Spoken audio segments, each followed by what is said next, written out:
이기심은 자신을 보호하려는 인간의 본성 중 하나입니다. 타인의 손해를 아랑곳하지 않고 오직 자신의 이익에만 몰두하는 지나친 이기심은 분명한 문제일 것입니다. 그렇다 해도 당신은 너무 이기적이야 라는 말은 함부로 입에 올려서는 안 되는 말일지도 모릅니다. 이기적인가 이기적이지 않은가에 대한 기준도 누가 보느냐에 따라 달라질 테니까요. 그래서 때로는 당신은 너무 이기적이야 라는 말 대신 나는 이기적이지 않은가 라고 스스로를 향해 질문을 던지며 자신을 돌아보는 것도 유용한 일일 것입니다.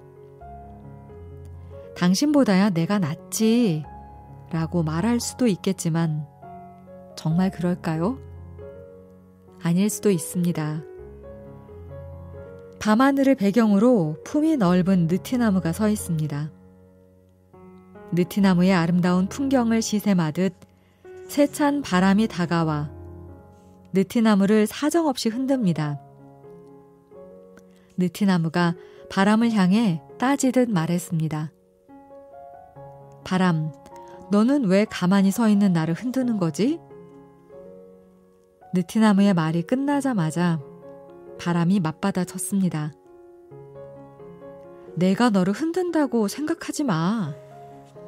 바람이 가는 길목에 느티나무 내가 서 있는 건지도 모르잖아. 바람이 가는 길목에 나무인 내가 버티고 서서 바람이 가는 길을 방해하고 있는 것인지도 모르잖아. 어떤 상황도 누가 보느냐에 따라 달라질 수 있거든. 자신의 입장은 이렇듯 폭력적인 거야. 그렇습니다. 바람에 흔들리는 나무에 대한 이야기도 누구의 기준으로 보느냐에 따라 이렇게 달라질 수 있습니다.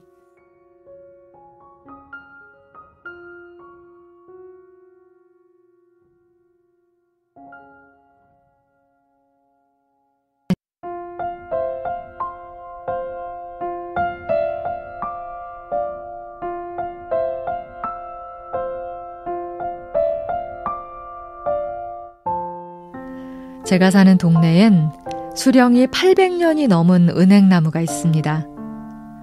어른 5명이 양팔을 벌려 손에 손을 잡고 나무 둥치를 돈다 해도 다 못 돌 것 같습니다.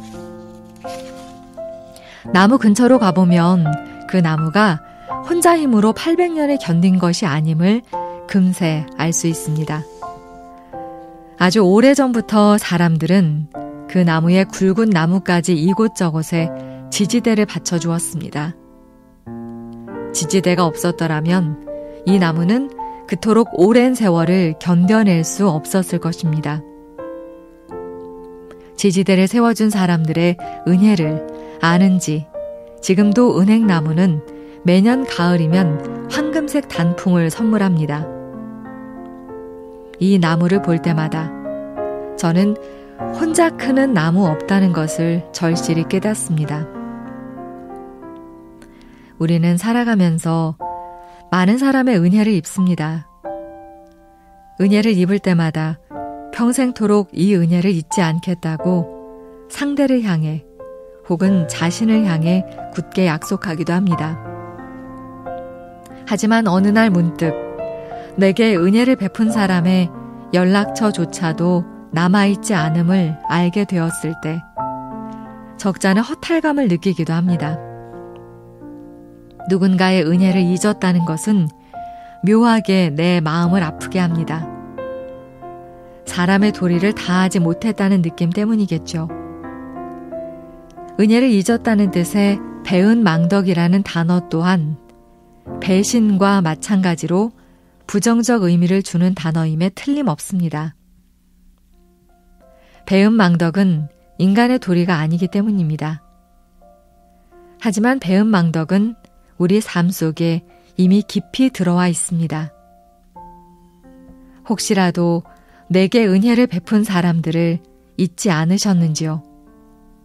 아니면 내가 베푼 은혜를 잊어버린 사람은 없는지요?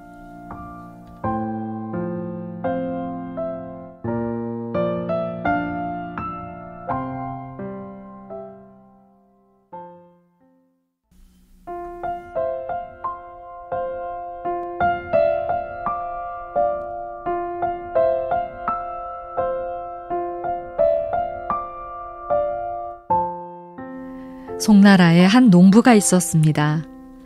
밭일을 하려고 쟁기를 들고 밭으로 나갔는데 밭 한가운데에 토끼 한 마리가 죽어 있었습니다. 밭 중심부엔 나무를 잘라낸 그루터기 하나가 있었는데 밭을 잽싸게 가로질러 달리던 토끼가 그루터기를 보지 못해 그루터기에 머리를 부딪혀 죽은 것입니다. 산도 아니고 들판도 아닌 밭에 나무 그루터기가 있을 거라고 토끼는 짐작조차 하지 못했을 것입니다. 농부는 기분이 좋았습니다. 아무런 힘도 들이지 않고 토끼 고기를 거저 얻었으니 횡재한 것입니다. 한껏 신이 난 농부는 그날부터 밭일은 하지 않고 토끼만 기다렸습니다.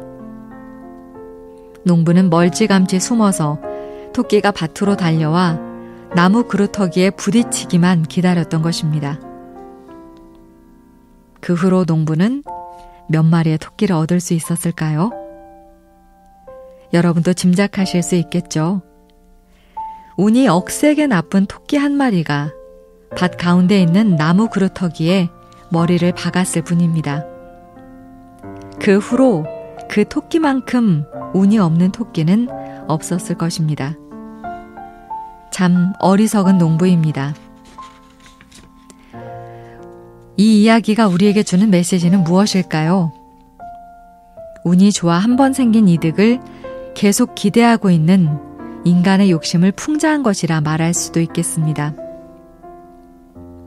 농부와 토끼 이야기가 우리에게 주는 메시지는 분명합니다. 어제 맺은 관계가 오늘도 내일도 아무 문제 없이 지속될 것이라고 착각하지 말라는 것이죠. 아무리 굳게 맺은 인간관계라 해도 살뜰히 보살피지 않으면 관계는 어느 사이 엉성해지기 쉬울 테니까요. 어제의 것에 기대지 말고 오늘 새 것을 준비하라는 실천적 메시지로 해석할 수도 있다는 것입니다. 설령 현재의 방식이 만족스럽다 해도 그것에 안주하지 말고 새로운 방식을 고민해야 한다는 것입니다. 내게 익숙한 것들만 고집하지 말고 낯선 것을 향해서도 용감하게 나아가라는 것입니다.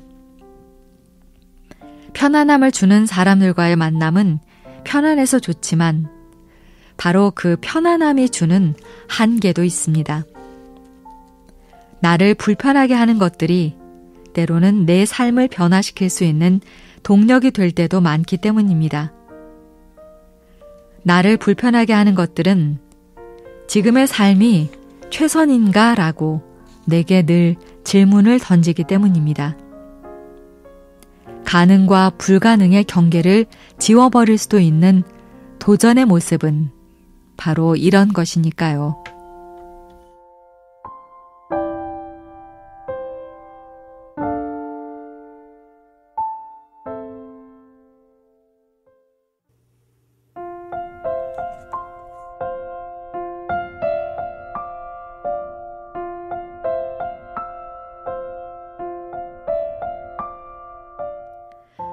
하루는 야간 산행을 하려고 앞산으로 갔습니다. 밤 11시에 집을 출발했습니다. 달빛 환한 날의 산행은 경이롭기까지 합니다. 캄캄한 숲속에 서면 오직 저 자신만을 응시하게 됩니다. 제가 가끔씩 야간 산행을 하는 이유입니다. 30분쯤 산에 올랐을 무렵 겨울비가 후두둑 내리기 시작했습니다. 시계를 보니 밤 11시 30분이 지나고 있었습니다. 비를 피하려고 근처 약수터로 달려갔습니다. 달빛이 없는 숲속은 어두웠습니다. 어쩔 수 없이 산행을 포기하고 집으로 가려는데 핸드폰 벨이 짧게 울렸습니다. 문자 한 줄이 도착했습니다. 아빠, 꽃감 먹고 싶어. 초등학교 다니는 작은 딸아이가 보낸 문자였습니다. 지금 비 오거든. 우산도 없어. 이렇게 단문자를 보내고 싶었지만 그럴 수는 없었습니다. 저는 아빠니까요. 어린 딸을 위해서라면 별도 따줄 수 있는 아빠니까요. 잘 됐다. 아빠도 곶감 먹고 싶었는데. 아빠가 곶감 사갈 테니까 기다려. 작은 딸아이에게 재빠르게 단문자를 보냈습니다. 빗줄기는 제법 굵었지만 망설임 없이 빗길을 나섰습니다. 서둘러 산을 내려와 주변을 둘러보았지만 문을 연 가게는 없었습니다. 문을 연 가게가 있다 해도 곶감은 없을 가능성이 컸습니다. 문득 늦은 시간까지 문을 여는 길거리 과일 가게가 생각났습니다. 내정거정이나 되는 거리를 달리기 시작했습니다. 속옷까지, 양말까지 차디찬 겨울비에 흠뻑 젖고 말았습니다. 저 멀리 과일 가게의 백열전등이 환하게 보였습니다. 반가운 마음으로 그곳으로 달려갔습니다. 빗물에 젖은 돈을 꺼내 곶감을 사가지고 집으로 돌아왔습니다. 비에 흠뻑 젖은 제 모습을 바라보고 아내가 깜짝 놀랐습니다. 딸아이들도 깜짝 놀랐습니다. 곶감 사러 가느라 아빠 비 쫄딱 맞았거든. 이라고 말하고 싶었지만 꾹 참았습니다. 곧 자야 할 시간이니까 너무 많이 먹지 마. 따뜻한 목소리로 저는 이렇게만 말했습니다. 말이 적을수록 감동은 커진다고 마음속으로 생각했는지도 모르겠습니다. 젖은 양말을 벗고 얼른 화장실로 들어갔습니다. 슬며시 웃음이 나왔습니다. 마음이 뿌듯했습니다. 작은 딸은 곶감을 맛있게 먹었습니다. 작은 딸아이가 먹은 건 곶감만이 아니었을 것입니다. 세월 지나 아이가 어른이 된 뒤에도 길가에 놓인 곶감을 바라볼 때마다 작은 딸아이는 아빠를 추억할지도 모릅니다. 제가 만두나 호떡을 볼 때마다 저의 아버지를 떠올리는 것처럼 말입니다.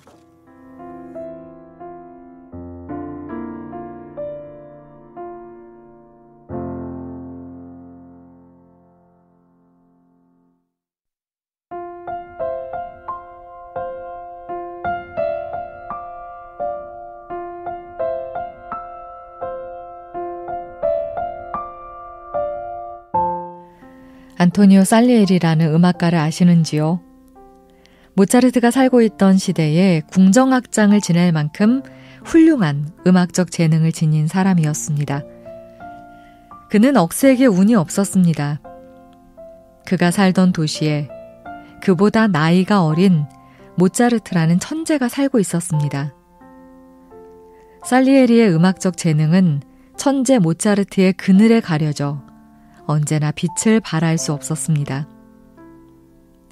모두들 모차르트에게만 박수를 보낼 때 살리에리는 얼마나 슬펐을까요? 모차르트가 없었다면 자신의 음악적 재능이 빛을 발했을 테니 살리에리는 모차르트를 미워하고 질투할 수밖에 없었습니다. 살리에리는 차라리 모차르트가 없어지기를 바랐을 것입니다.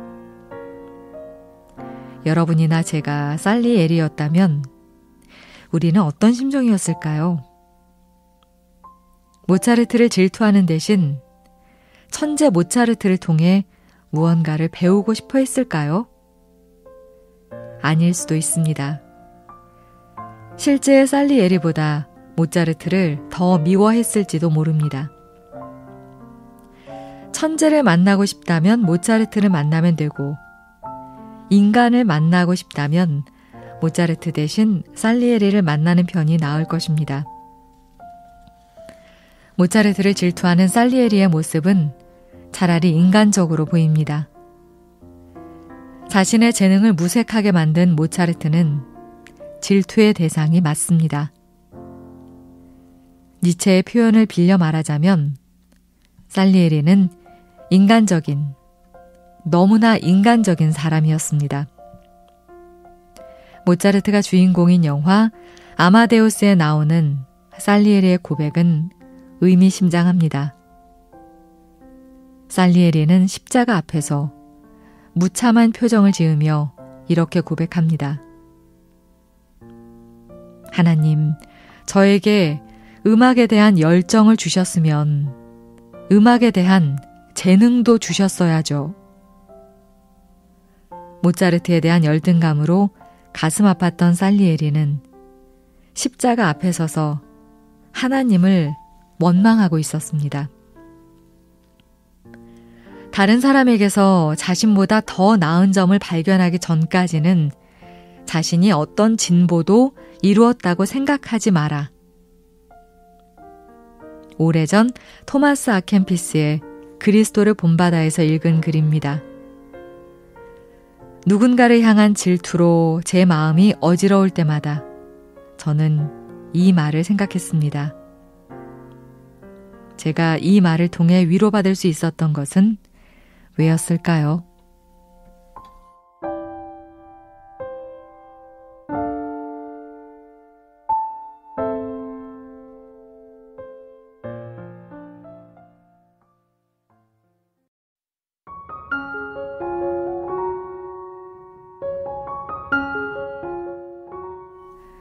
음식을 골고루 먹어야 건강해집니다. 어린 시절부터 지금까지 수도 없이 들었던 말입니다. 입맛에 맞는 반찬만 골라 먹으면 건강에 해로울 수 있다는 것이죠. 건강에 유익하다면 입맛에 맞지 않는 음식도 먹어야 하는 것처럼 인간관계도 비슷한 것 같습니다. 내 입맛에 맞는 사람만 곁에 둘 수 없으며 내 입맛에 맞는 사람만 내게 유익을 줄 수 있다고 말할 수도 없을 것 같습니다. 우리는 어떤 사람과 교제하는 게 좋을까요? 나를 아껴주는 사람과 교제하면 좋을 것 같습니다. 나를 아껴주는 사람은 어떤 사람일까요? 언제나 나를 믿어주고 언제나 나를 격려해주며 언제나 나를 배려하고 언제나 나를 칭찬하는 사람이 나를 아껴주는 사람일까요? 우리 대부분은 그렇지 않다고 대답할 것입니다. 나를 진심으로 사랑하지만 때때로 나를 위해 애정어린 비판도 해주는 사람이 진정으로 나를 아끼는 사람이라는 것을 우리는 잘 알고 있기 때문입니다. 나의 생각 혹은 나의 결과물을 비판하는 사람이 있다 해도 그것을 불편하다고만 생각하지 말아야 할 것 같습니다. 누군가 내게 던진 비판들 중엔 마음에 담아야 할 비판이 반드시 있을 테니까요. 올바른 비판이 없다면 성장도 없습니다. 비판보다 더 무서운 건 침묵하는 사람들입니다. 평판이 좋다는 말이 모두에게 좋은 사람이라는 것을 의미하진 않을 것입니다. 인간의 본성은 모두에게 좋은 사람을 허락하지 않을 테니까요. 모두에게 좋은 사람은 아무에게도 좋은 사람이 아닐지도 모릅니다. 우리가 정말로 경계해야 할 사람은 모두에게 좋은 사람이 되고 싶은 사람일지도 모릅니다. 불만도 누르고 이기심도 누르고 치미는 화도 누르고 모든 사람에게 좋은 사람이 설령 있다 해도 그것은 거칠일 가능성이 높습니다.